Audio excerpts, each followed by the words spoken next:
culture of sexual harassment exists within a Cedar Rapids post office, according to a current and a former employee. Both workers tell us that women are photographed without their permission and face comments consistently about their underwear, breasts, and sexual activity. KCRG TV9's Ethan Stein spoke with them and joins us now live in the studio with his I-9 investigation. Ethan. Beth, Emily Monlux and Colton Martinson say their complaints were ignored. Both are parents and continued working at the post office to feed their families. But for Emily, the constant abuse happened too often to ignore. Can you bend over one more time? I'd like to check out the backyard. Letting the girls come out to play today. Can you bend over one more time? I missed it. Emily Monlux can list some of the sexual comments she received from coworkers at UPS's Northeast Cedar Rapids station.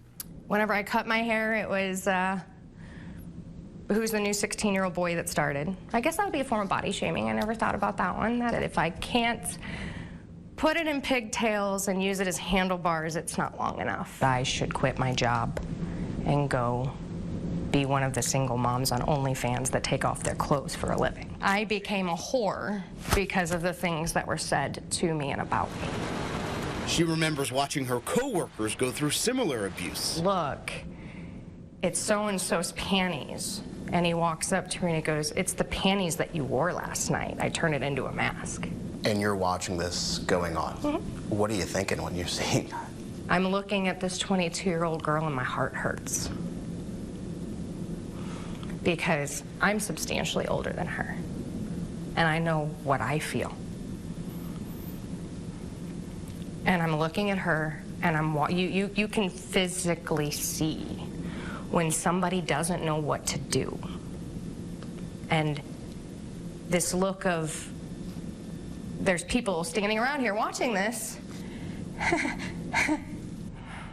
Monlux says she made multiple complaints, but she says she was never interviewed, even though the post office's written policy requires an investigation.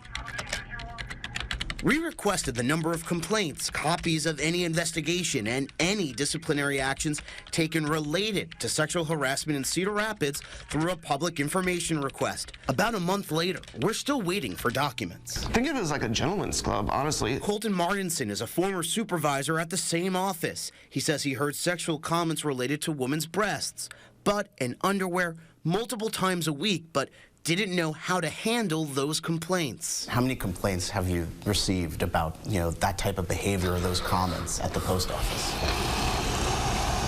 Over a dozen. How many of those did you try to investigate? At least half. Why did you only try to investigate at least half? The first time it ever happened, I told my manager about it a lot because I was still such a new supervisor. I didn't really understand what to do. And from what I was told, my old manager was like, "Oh, this happens with that guy before." And I was like, well, if it's happened with this guy before, like, do something. An Inspector General's report found nationally an overwhelming 24 out of 25 supervisors interviewed did not complete trainings related to grievances. That's USPS's umbrella term for almost any issues in the workplace, including sexual harassment. According to the report, employees received more than $225 million in settlements over a 5-year period. Only $5,000 were specifically related to sexual harassment, but the number could have been significantly higher because the system managers would use to label those payments was outdated, inaccurate, or nondescriptive. Well, when you don't know how to do something and it just falls off the face of the earth. Our I-9 team found multiple lawsuits filed against USPS in federal court over the past 5 years. Monlux says she has found similar stories online from other media outlets, which has left her confused. A company would recognize, okay, if this is an issue and it's cost us this, maybe we don't want to have this issue again. Why did you feel a need to call us and speak with us? I need things to change. I can't have a little girl that's me. I can't have a little girl that feels like I do. And can't do that to her. And so I'm scared. I think that's probably what I'm scared of.